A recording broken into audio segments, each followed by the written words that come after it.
Well, Aspire Leaders, I want to tell you that I'm so excited and honored to have my guest today. And I've been connected with her for a while. I've seen her from afar. She has vast experience and she's just a wonderful human being.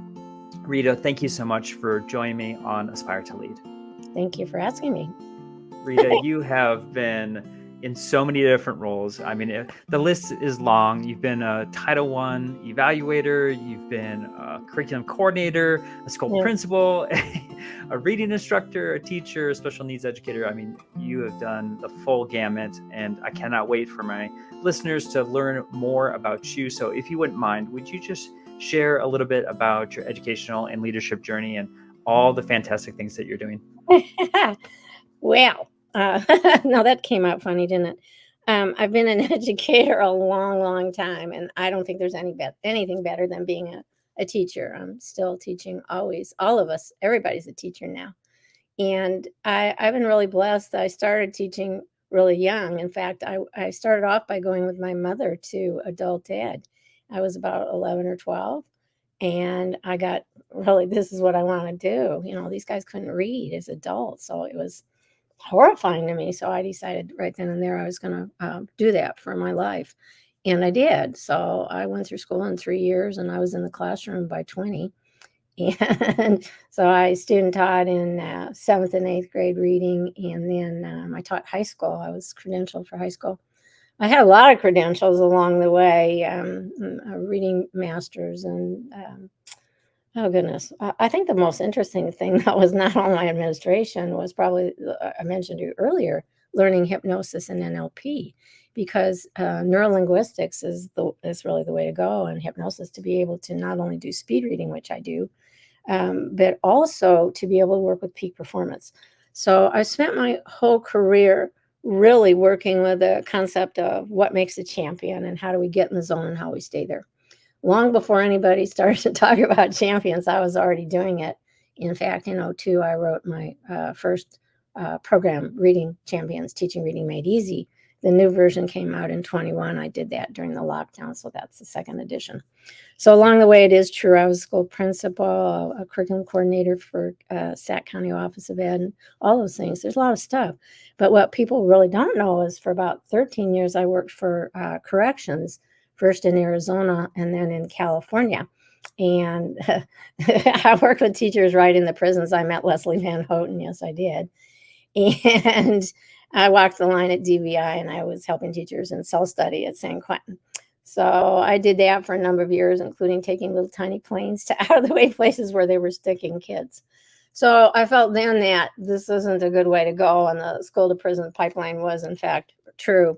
My master's thesis was on the role of delinquency prevention and reading, because most of those kids couldn't read. So that's kind of where it started. Along the way, I taught for 3 California universities. I taught in the bilingual cohort, all school administration courses for Sac State. And then at the same time, or nearly, I was teaching for National and Chapman universities. It was also administration for National, but Chapman was all credential courses and all the reading credential courses, all of them from K-12. I even team taught a K-12 reading course. So that was really exciting. Along the way, then I was a founder. I started my own business after the principalship. That one was called Paradigms and Promises. And then it went to Reading Champs. How I got called Mrs. Wirtz along the way was kind of fun when the kids could never say Wirtz, W-I-R-T-Z. And my late husband gave me that name, and I stood by it. I used it to teach Bossy R, A-R-E-R-I-R or U-R. Also along the way, I would be at a school, and all of a sudden I was at a high school one day. I'd been working there, and that one was in Sacramento. So I went there all the time. I went there one day after school, and I was walking down the hall, and this giant kid came yelling, "Hey, reading lady." And so I had those experiences. Some of the more wonderful things that happened to me along the way was I opened a program I called House Calls. And so for a number of years, I alternated where I did university teaching on Monday night, and then I hit the road for seminar companies.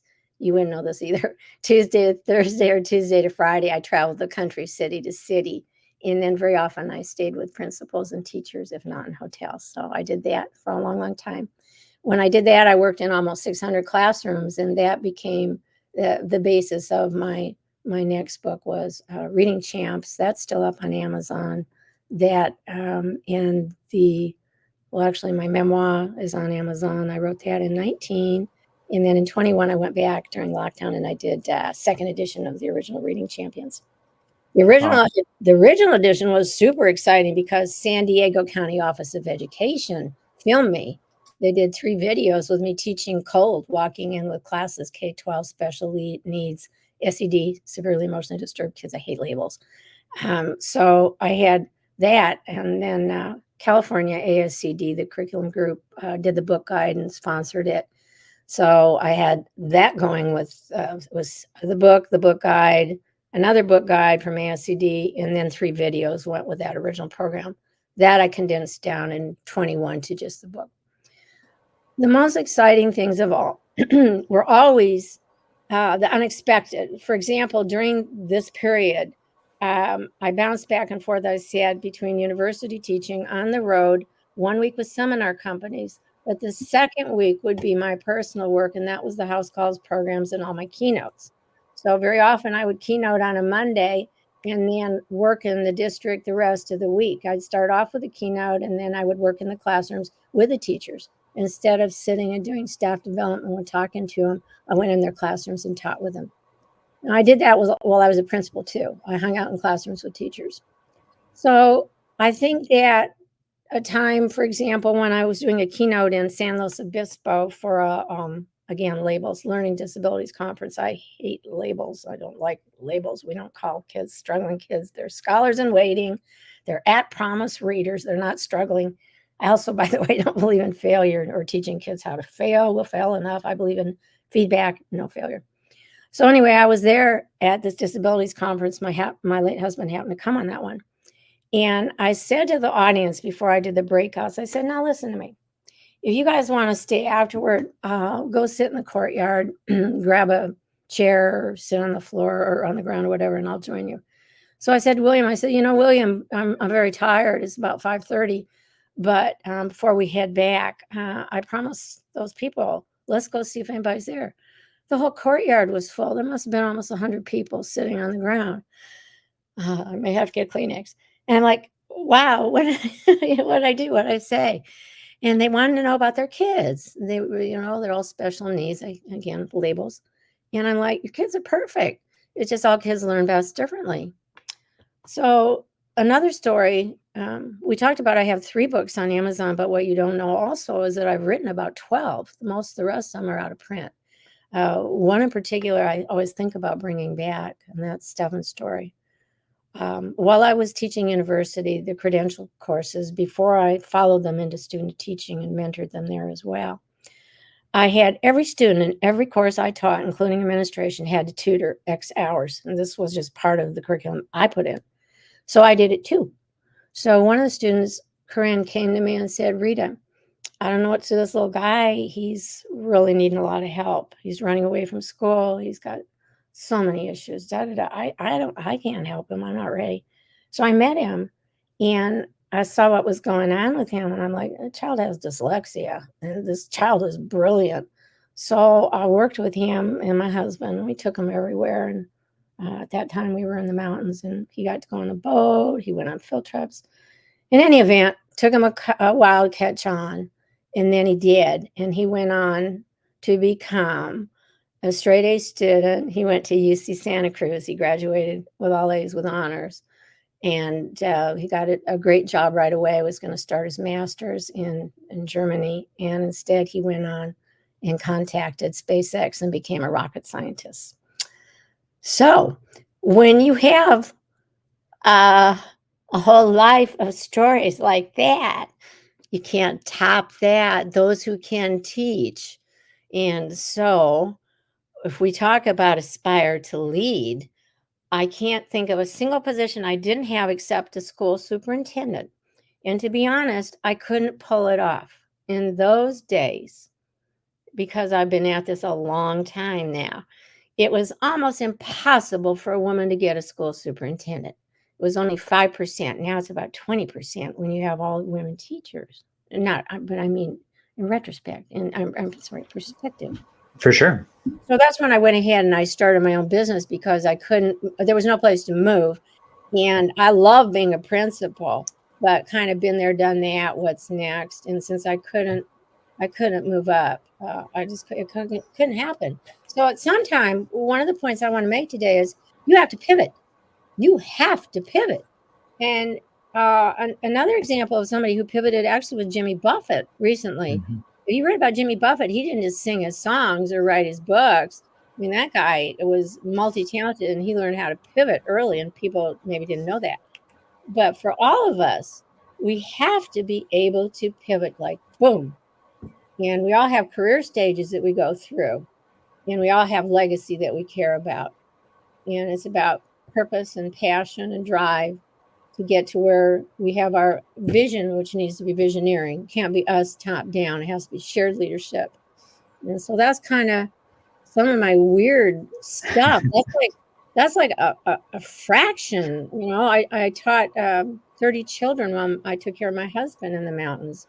Miwok Indian children, bottom percentile kids that were not making it, in homeschool kids. So I did that for a number of years too while he was ill. Before I moved to Oregon from California. Mhm. So I don't know. I just feel like there's nothing I haven't done. And last but not least was starting with secondary and then ending up as a preschool principal and K-6. I went back to teach preschool after I moved to a literacy grant. So that was really different. And I wrote a lot about that in my memoir. There's many stories about me learning how to teach preschool. Although I'd been a preschool principal, I was credentialed for it. And I'd also done a whole bunch of keynotes for Head Start and EC, early childhood education, and NIAC, all the childhood groups. So there's not much. You've done it all, Rita. Yeah, no, it's amazing. not really, but thank you. Now, the last year's what I focused on was, beside keynote stuff, a lot of webinars, a lot of international work, and writing. I've got 205 blogs up on BAM Internet Radio now, wide variety. So I still love to write. I did knock one out on Sunday that was very emotionally raw for me to write. I talk about life, literature, kids, teaching, administration, leadership. So it's really a wide variety. But I still love to blog. I love to do articles, a lot of podcasts, a lot of video casts.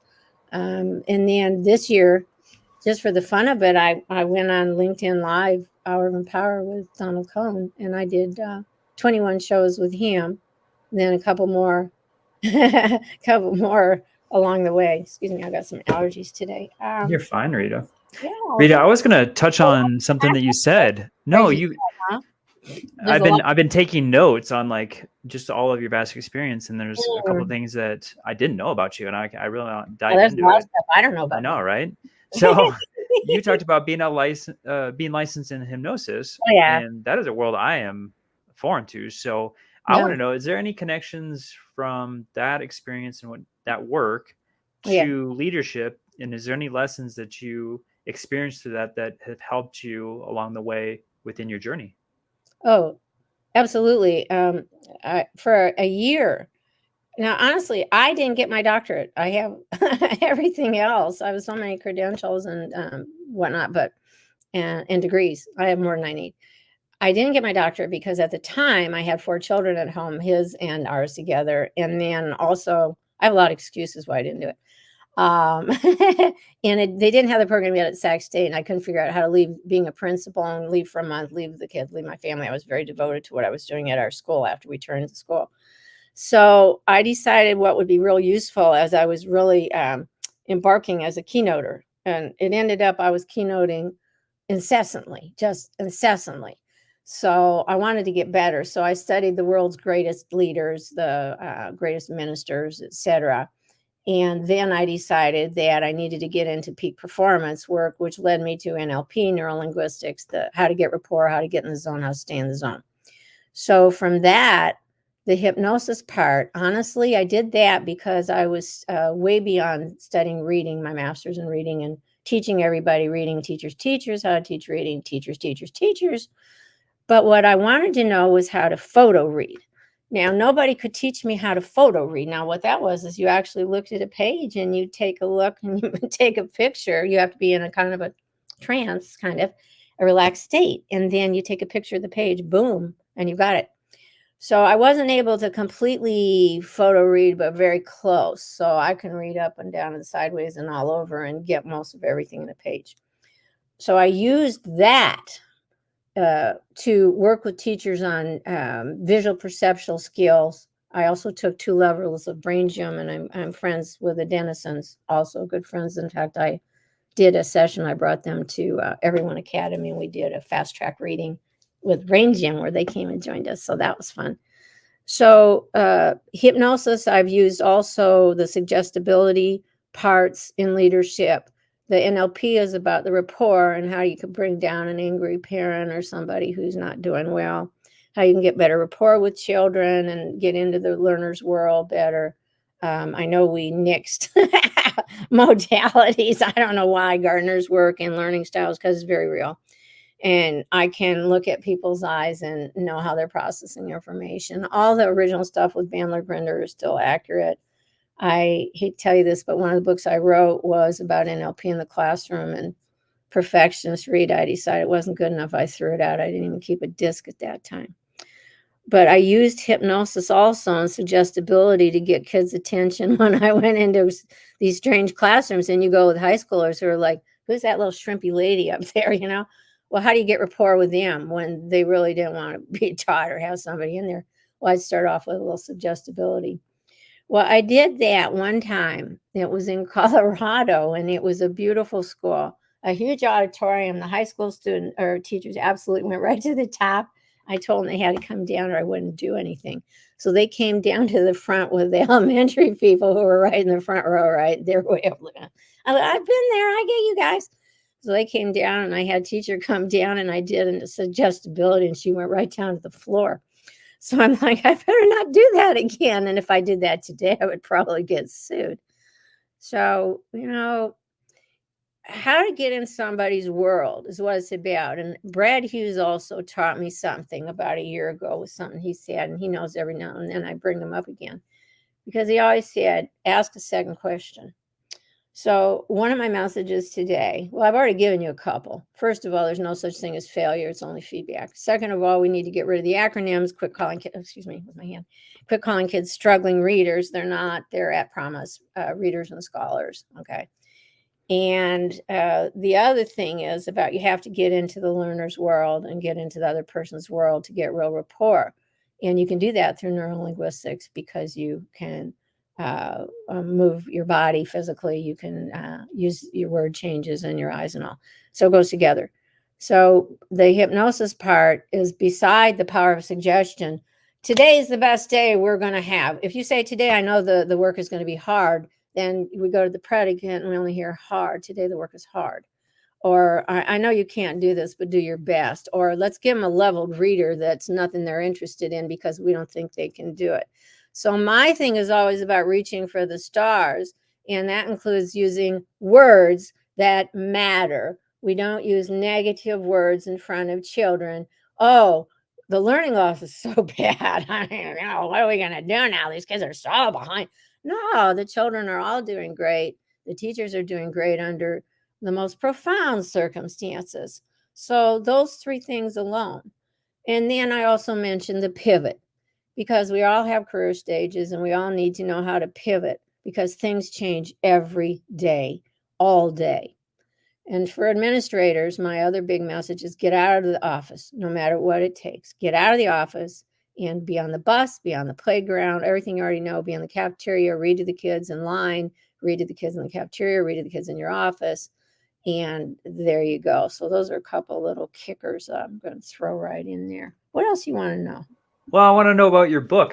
For those who are watching Which or maybe one? listening on the podcast players, I have video up on YouTube both on my channel and at Teach Better. So you can go to youtube.com/@JoshuaStamper. You can actually see Rita and her beautiful pin that she's wearing that says read, which is so in line with what you're all about. I love your feedback, not failure. Getting rid of all of the ridiculous labels that we are putting on our kids every single day. And I really want to touch on your fantastic book. I know there's a second edition, you said, that's out. Reading Champions, Teaching Reading Made I can Easy. show you, but they'll be flipped. They'll be backwards. I'll flip them up here. There's 3 on Amazon. And perfect. They're really all great. I got bunches of them sitting here. I never get up this first time ever, but honestly, I don't know. I kept thinking this wasn't going to be seen today, so I hope I look okay. You look wonderful. I've been kind of in a funk right now, so I don't know that they know, but I just had a cancer diagnosis, so you put that on LinkedIn, and people are sending you love left and right, including myself, and I'm honored to have you here. Well, here's one. This is Stories from a Teacher's Heart, and this is on Amazon. This is a beautiful, oh God, I love that book. Yes. The story about that book was I wrote the ad in 19, and when it came out, I had bought 250 books, literally, that I sent out with all the stuff in it and everything. And when the books came, the font was too small, and they had to redo the book. And then I rebought 250 more and sent them back out to replace those. I absolutely love that book. Now, my little book, my Reading Champs, this is a neat book. This I started in 08 when William got sick. I put it down, and so I finished that in 14. This is terrific. It's really great as far as linguistics behind, and it's just one thing after another. I do not get into the reading wars because it's been going on ever since I've been a teacher. So I stay with skills all the time. What skills the kids need to know. Phonemic awareness, phonics, vocabulary, spelling. Boy, do I know how to teach spelling. And comprehension, of course, reading and content. I've done a lot of webinars on cross-reading. This is probably my favorite book of all. This one I did. This is the second edition of the original Reading Champions. Now, why I love this book, there's a couple reasons. Number one, it's my best of best of. And number two, I was able to pull this off during the lockdown, which meant I had to finish the book for camera ready. I had to do that in Acrobat, and I don't have the skills to do that. I really don't. You're not supposed to write a book in Acrobat. So why this is unusual, it's not perfect because of production errors that I couldn't catch. I couldn't see a last galley like I always do, and I'm a perfectionist. I would have caught any typo or any margin off. Why this is phenomenal is it's a full-size page, so that teachers can grab it. It doesn't matter what programs they're doing. It's just the creme brulee, the whipped cream for teaching skills. It's hacks, strategies, games, activities, cheers, chants, real active that they can grab. It's full-size pages where they can slap it up there. So that's why I particularly love that one. All 3 of those are on Amazon. All the rest, which I'm not going to show, they're all out of print. Well, I'm going to put links on my website. So joshstamper.com, you'll find Rita's episode. You'll find not only her social media links, but her website. And then, of course, all the links that go straight to her variety of fantastic resources. So I'm so excited that you were able to share about that book. Rita, I always ask, and I think you're a perfect person for this. You have this beautiful concept of reaching for the stars. And I think your story says that in twofold, but then also even on your website, you've got stars, on your main page, and it's such a beautiful imagery. And so I want to know, for our aspiring or current leaders, if there's 1 or 2 things that they can do tomorrow, next week, to really enhance their leadership journey, what would you advise them to do? The reason that I was successful as a school principal is only one reason, because I went into the hardest school I could find, the most challenging. Again, hardest isn't a good word either. The reason that I did that was because the only way is up. I wanted to see what could happen if you got a group of people together at any one time that were like-minded, that felt that something different could be done. So I think that the main thing is to get the rapport with the teachers. And so I did that by throwing out lesson plans after the first week, except for those states that have a lot of tournament by June 30th. I got rid of lesson plans. Instead, I went in the classrooms every day with the teachers and taught with them. When you teach with them, you know how they teach. You don't need to go in and do an evaluation. They should be self-evaluating with you. So that's very successful by going in the classroom and co-teaching, not just doing walkthroughs. The second thing that made it really successful was that, and this is after first year with grievances and stuff against me because I had to stop people from hitting kids, literally. Yeah. The second thing that made us successful is that we played. I got in trouble a lot. I got called in a lot because I did stuff without asking because I'm just that way. I'm badass. And so we went bowling, for example, on one staff development day. They needed to bowl more than they needed to do. Here's somebody else. And then I brought in, we had Fred Jones for class management and Harry Wong we had in there. And then brought in good people, but they didn't just come and shoot it out. They went in the classrooms and I went in the classrooms. So we all learned it all together. So I think that that's the key. I keep always coming back, same thing. I'm still friends with almost every teacher that I either hired or that I worked with during the principalship. I hear from them. 3 of them just retired this year, people that I brought on as student teachers or I hired. And to have people care about you so many years later after all the things I did in between, it's all about that. It's about, we talk about building relationships with the children, but the culture of the school is the most important thing. And you have to have a culture where people get in each other's classrooms. You stop the wasted meetings. You let teachers sign up to have it in their room. And then they get to go room to room and talk to each other. And this is my room. And they lead the meetings. So by sharing the leadership and by making teachers more important than us, by not saying my school, my teachers, my kids, our school, our teachers, our kids, this shared leadership works. And we must be in those classrooms and take out all the extra junky meetings, all the extra junk, get the teachers what they need and get them the stuff off their plate. And we're looking at autonomy. If I had my druthers in this world, I'd get rid of all standardized testing and put the money right in the teachers' pockets and in the classrooms. So that's about it. It's about building that bond with teachers so you could come and do evaluation tomorrow without even anything because you've seen them teach every day. And then if it doesn't go well, you say, that's all right, reschedule. What do we want to work on next time I come in? That's what evaluation is. Haven't been an evaluator all those years, which people didn't know. Evaluation is not to prove, it's to improve, and it's self-evaluations. What do I need to know, and what do I need to do to get it? Because teachers, they walk. Teachers walk or their brain walks away when they're not engaged. Yep. So the whole thing is, how do I get the kids to flow state?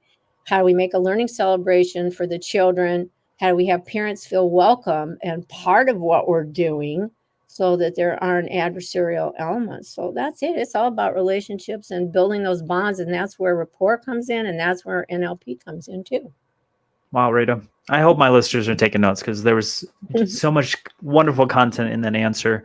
And I know that, like I said, you're making such a huge difference across this country. And I want my listeners to be able to connect with you as soon as possible. So is there a website? Yeah. I know there is a website that you could share. And well, my website, I must say I'm behind because I'm so active.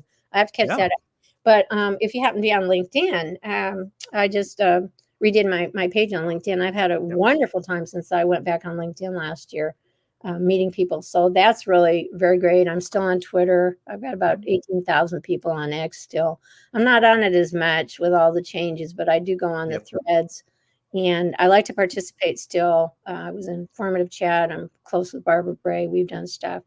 But more than that, I want not more than that and the platforms and stuff. What I want to push is that you and I are joining the most extraordinary team ever, and that's School Pro K-12 with Dr. Eric Skansen. Yes, ma'am. That's awesome.